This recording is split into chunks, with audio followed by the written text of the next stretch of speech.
You know what's the perfect time for? A post-draft free agent primer. Let's discuss.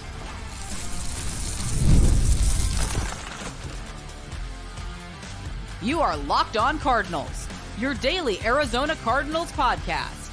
Part of the Locked On Podcast Network, your team every day. Welcome in, Locked On Cardinals. Alex Clancy here. Follow me on Twitter at Clancy's Corner _. Follow the podcast at Locked On AZ Cards. Thank you for making Locked On Cardinals your first listen. Free wherever you get your podcast and on YouTube, part of the Locked On Podcast Network. Your team every day. Today's episode is brought to you by Monopoly Go. I admit it, I've got a competitive side, man, and I'm a big fan of Monopoly Go. So is my competitive side. The mobile hit twist on classic Monopoly. So join your friends and download Monopoly Go now free on the App Store or Google Play. So, draft is over. A lot still needs to be done.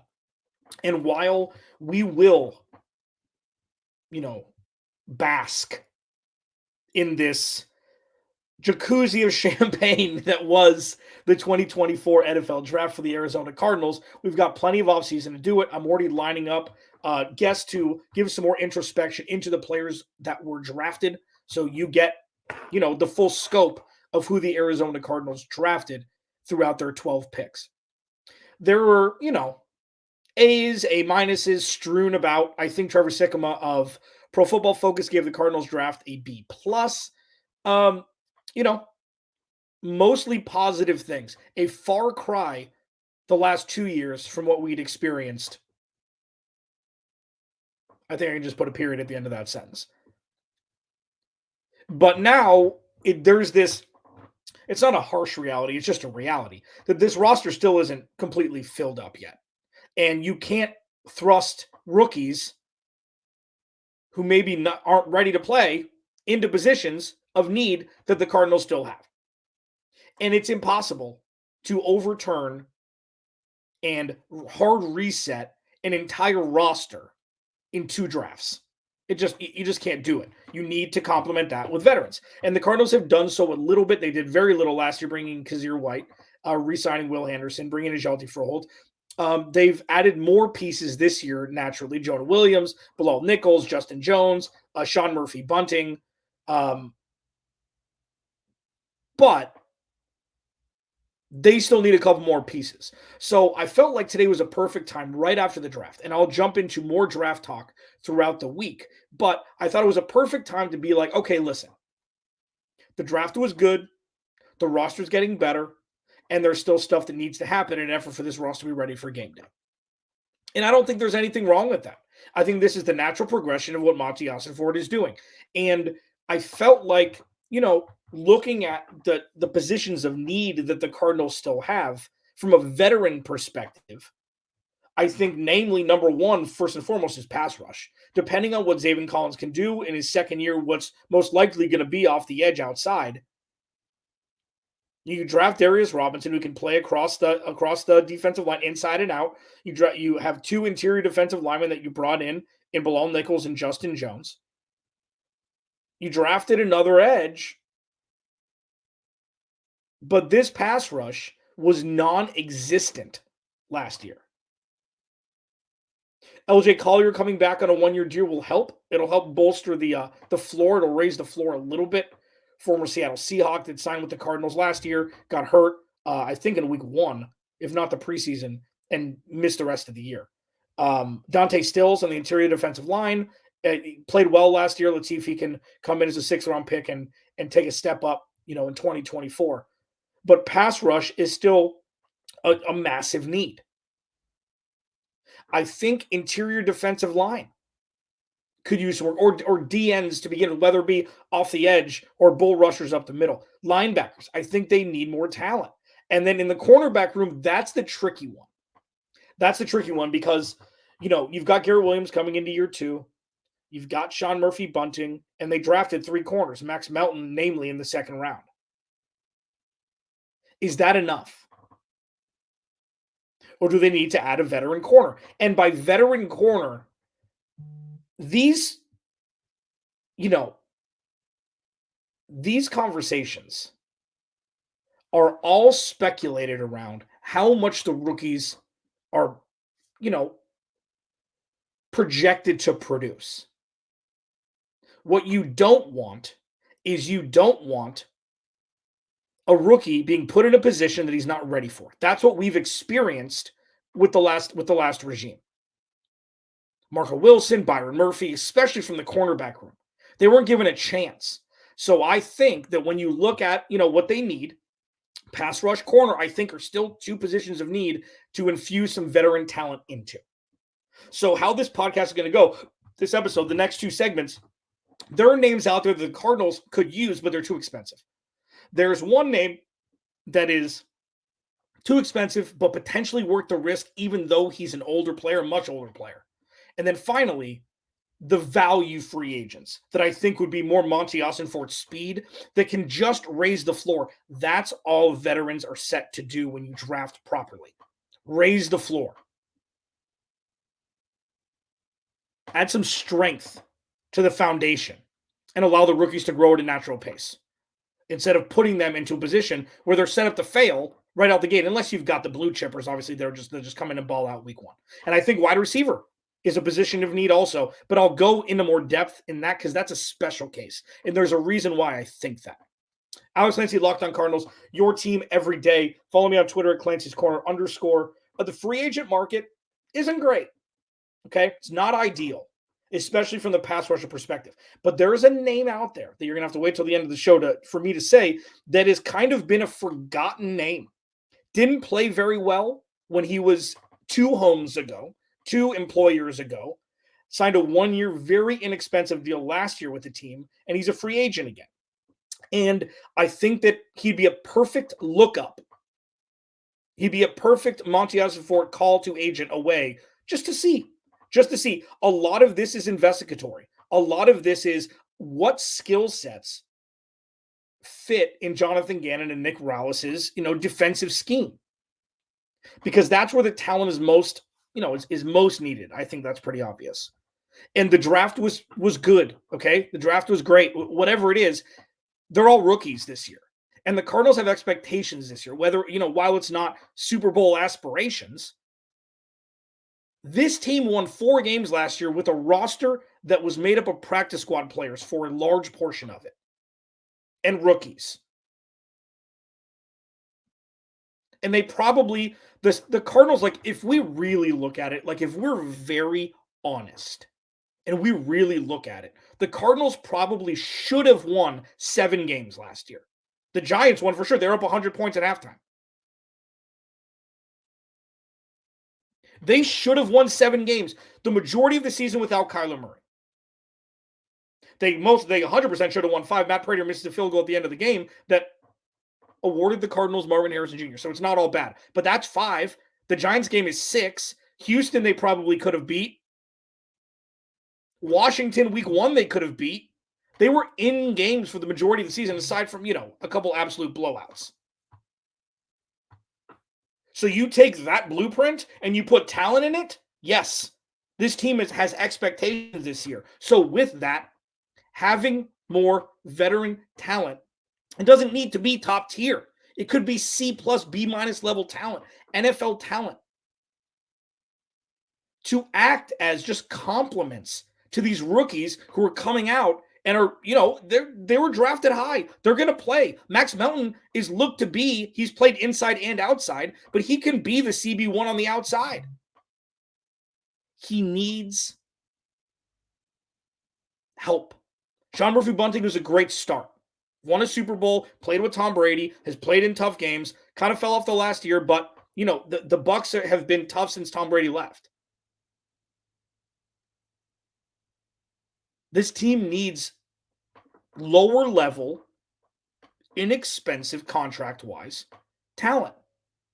So with that, which names are automatically out? The Cardinals have just under $20 million in effective cap space to spend. We've got a long way until the season starts. What names are automatically out? I'll discuss those next. And then the value picks, the Monti Ossenfort picks in the third segment. Alex Clancy, Locked On Cardinals, your team every day.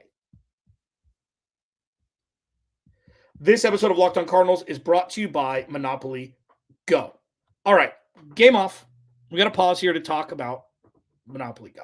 I know what you're saying. Flag on the play. You already talked about that, but there's just so much good stuff in this game. In Monopoly Go, you can team up with friends for time tournaments where you work together to build up each other's boards. The more you win together, the more awesome picks you unlock, and there's so much to get. Unique stickers you can trade with friends to complete albums for big prizes, cool new playing pieces to travel the boards with, hilarious emojis for taunting friends when you smash their buildings or heist their vaults. Plus, Monopoly Go feels new and exciting every day with constantly changing tournaments and challenges. A ton include their own unique mini games like digging for treasure or a robot pachinko machine. There's always new timed events that help you win big, like massive multipliers for everything you win or rent frenzies.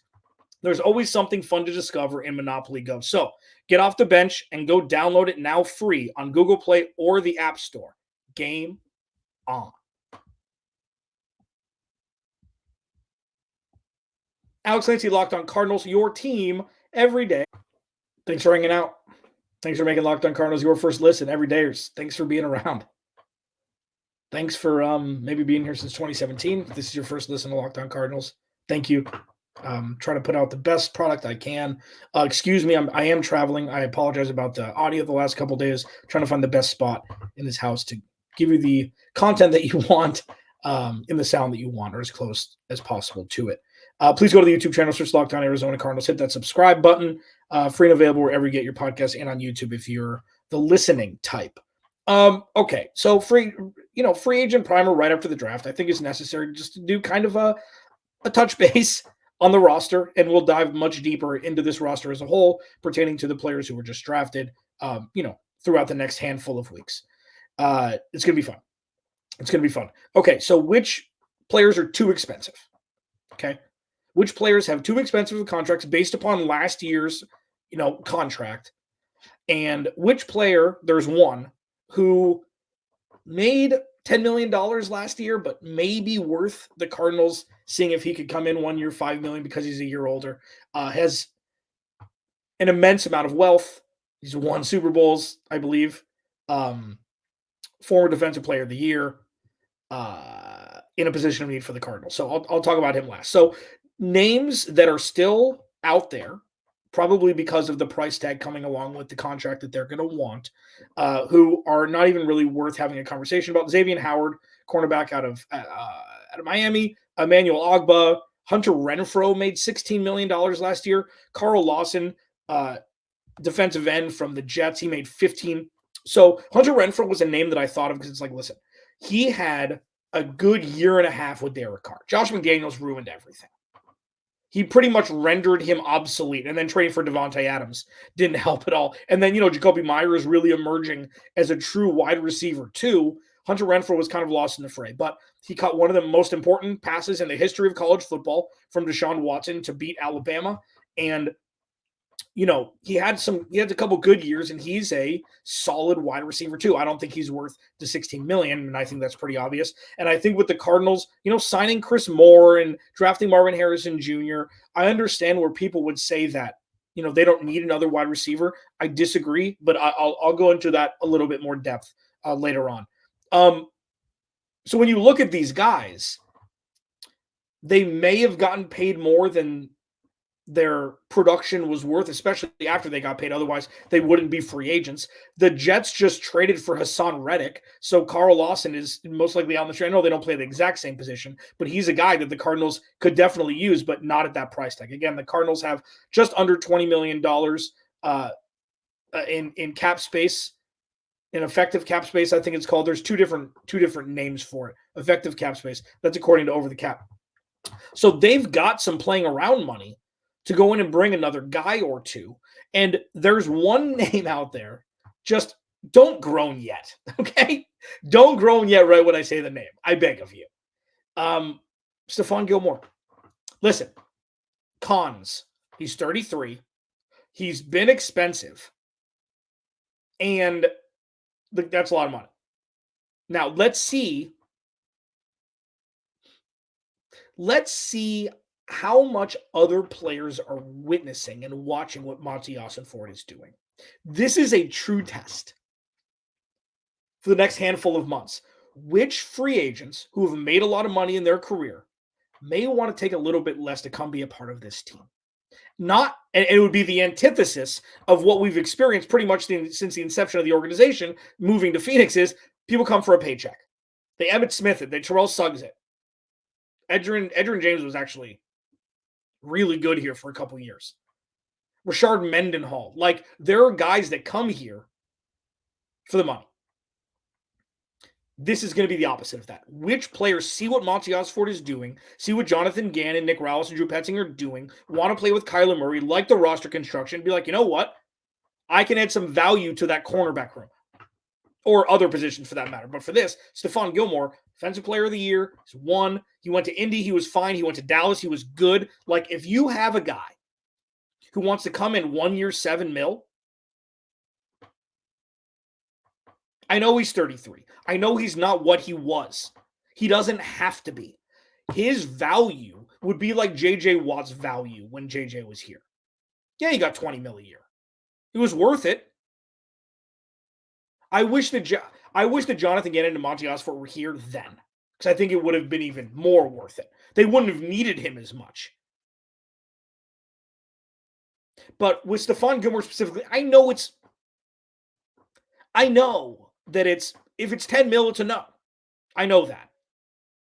So save the comments. I know that. If it's 7 mil, maybe with elevators, if it's 5 mil with incentives that can get him up to 10 based on performance, sign me up. He doesn't have to be Defensive Player of the Year, Stephon Gilmore. He doesn't have to be. I think he won Defensive Player of the Year. He doesn't have to be. He has to be a veteran, average presence in the locker room. I've mentioned this hundreds of times probably at this point. This is a very fragile ecosystem that the Cardinals have. It needs to be manicured properly in an effort to keep it moving forward in a positive and functional direction. And I think that Stephon Gilmore would 100% do that. Now, does he want to go somewhere to Kansas City or somewhere else where, he can go win a ring maybe? Sure, potentially. He also could be on the Darrelle Revis, Aqib Talib train where it's like, I just want to go make the most I can, 1 year deals, boom, boom, boom, boom, boom. Cool, whatever it is.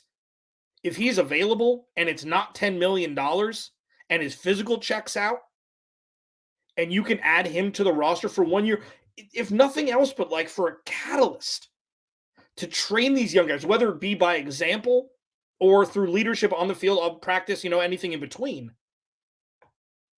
If he can act as a catalyst to keep this moving in a positive direction with young guys getting better and the game not being too fast for them and then being prepared and the learning curve being shortened, I think it's 100%, no doubt about it.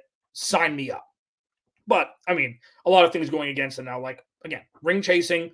Maybe he likes being in Dallas. Maybe Jerry Jones will give him the most money. If it's about money, if it's about playing, if it's about mentoring, wherever he is in his career, that's going to predicate a lot of this. And if he's open to it, 1 year, $7 million with escalators up to 10, 1 year, $5 million with escalators up to 12, depending on performance, whatever it is, no doubt about it, in my opinion. It would be a home run signing for the Cardinals. That's the one where it's a little bit too expensive. I don't go high notes on you very often, but that was necessary. But that's the one of all of them that I think would be worth it at the price tag that it would, cost to sign Stephon Gilmore on a 1 year deal. Since he locked on Cardinals, where are the values? We know Monti Ossenfort is a value guy. Bringing Kazir White in in a 2 year deal was a steal. Bringing Sean Murphy Bunting in for what they brought him in was a steal. Bringing Shelty Forhold for what they did was a steal. Let's see what's out there. I've got a list, don't worry, of players that I think would be potentially good fits. And again, very important to understand. Free agents aren't there to be the stars anymore for the Cardinals. They're there to be role players and help the younger guys be able to play their role naturally and learn the game organically. So with these names I'm about to bring up, and there's two. This is going to be a groan-free segment, okay? Groan-free. No exhales that are, harsh. Let's get through all of this, and then let's look at the bigger picture as to why bringing in these free agents, one of them, two of them, something like that, could be very, very beneficial for this team moving forward. That's next. Alex Clancy, Locked On Cardinals, your team every day. This episode of Locked On Cardinals is brought to you by FanDuel. It's playoff time in the NBA and NHL. Baseball's in full swing, and FanDuel is your place to bet on every game. Right now, new customers get $150 in bonus bets guaranteed. That's $150, win or lose. Bet on everything from slap shots to home runs to slam dunks, all on an app that's safe, secure, and easy to use. So what are you waiting for, man? What are you waiting for? Visit FanDuel.com/lockedon and make your first bet an automatic win. FanDuel, America's #1 sportsbook. Welcome in, Locked On Cardinals, your team every day.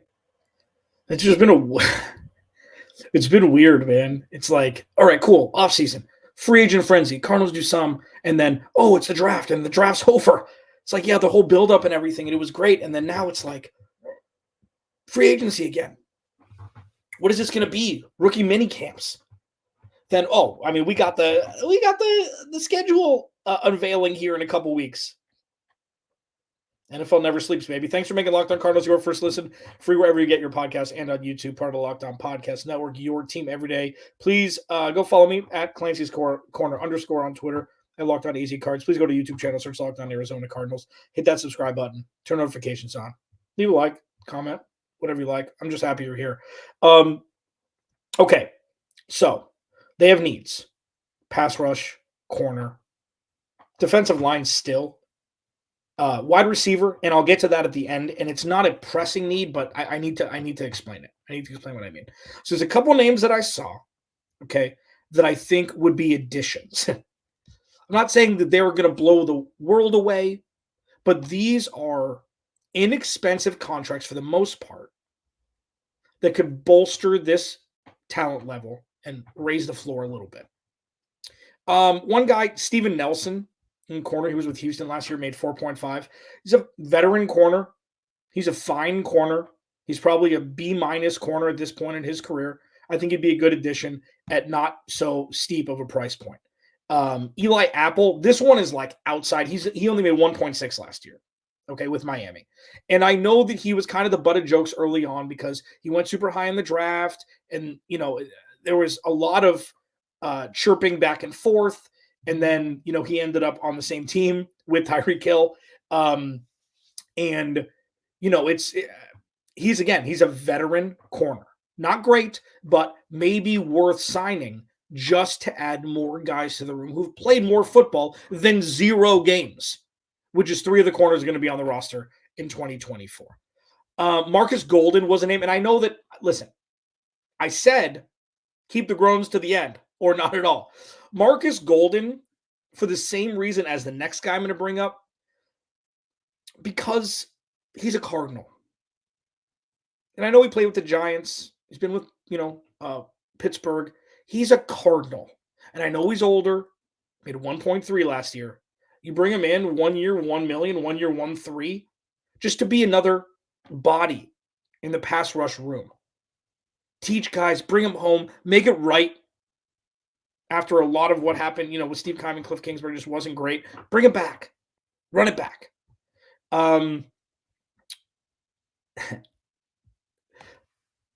Calais Campbell. Okay, so Calais Campbell, I told you not to groan. Calais Campbell's 37 years old, I believe. Okay. He's not going to be brought in to be the leader on the defensive line performance-wise. Calais Campbell is one of the most important Arizona Cardinals to ever play for the team. On and off the field. He's a model person, player, teammate, employee, I guess. He's what the Arizona Cardinals need to be like. And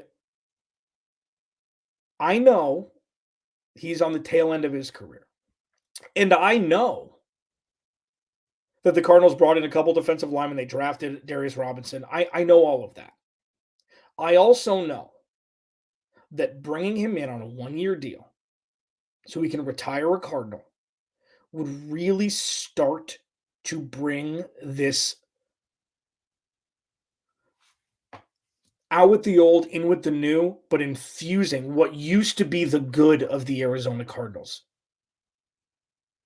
as a catalyst to push the new look Cardinals continuously in the right direction.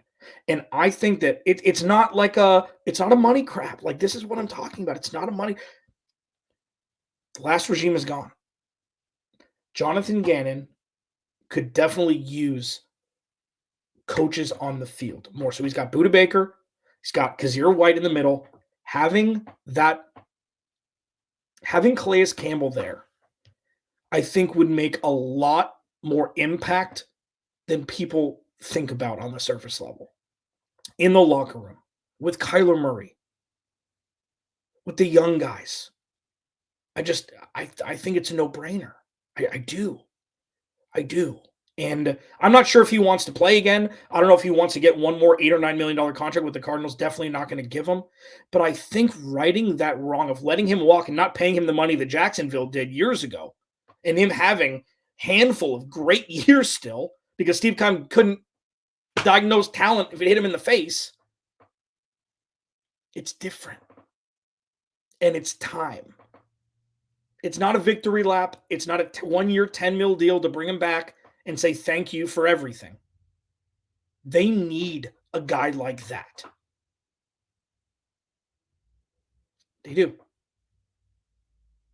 And there are very few people like him who have the history with the Arizona Cardinals like Calais Campbell does at such an elite level. And that's why I brought up Marcus Golden. It's like, it's probably not perfect, and it's probably not going to happen.